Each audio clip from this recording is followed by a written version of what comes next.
the actual block of grey which it initially is, we should get a little colour wheel that pops up.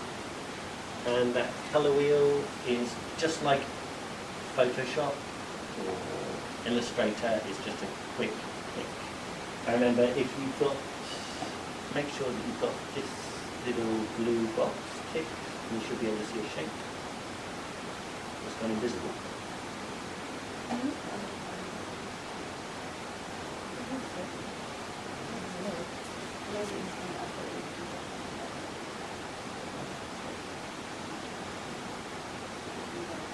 Yeah, and go here and home.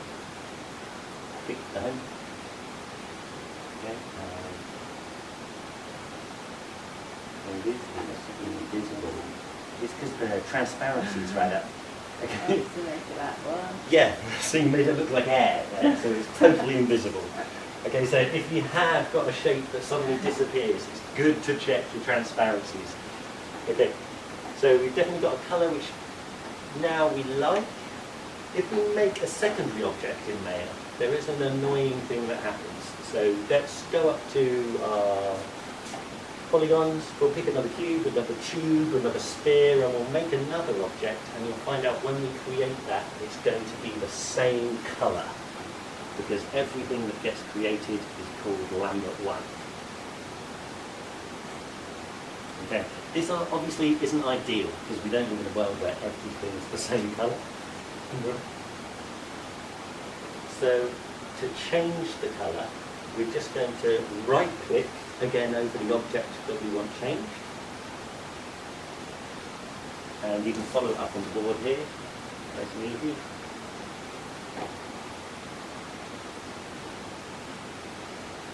There we go.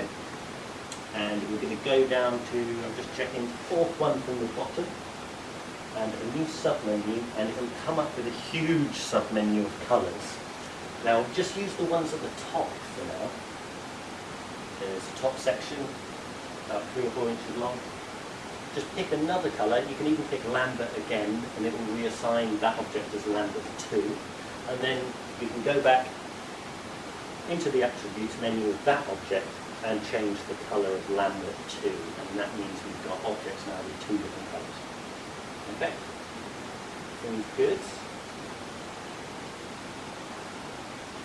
Okay. With all that in mind, and there's been quite a lot of things to remember, especially where everything's placed. I'm just going to let you have a play for maybe 5 to 10 minutes, and just want you to see if you can create anything which, not looking amazing, but maybe something that looks like an actual object. Let's try maybe a cup or a bowl or even a man. On the tutorial that's going to be going on in the background, I'm going to actually make a little stick figure for you. I'm going to be doing this continuously, and it's one more tip. If I want to just extrude something without deforming any of the other objects, I'm going right up here to Edit Mesh, and I'm picking the Extrude button, and that will just extrude whatever I've selected. So I've got to remember to select something first, go up to Edit Mesh, go down to Extrude, and then we can then pull that bit of the object out. And that way we can make any number of shapes. We can basically make any shape that you can think of, as long as it could exist in the real world. Okay, so I'll just pop around, start over here.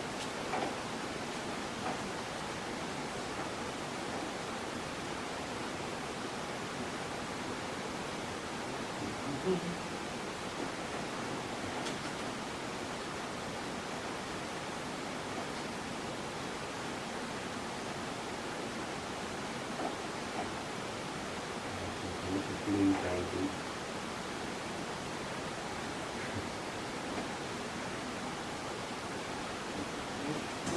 Everything. Right? Yeah.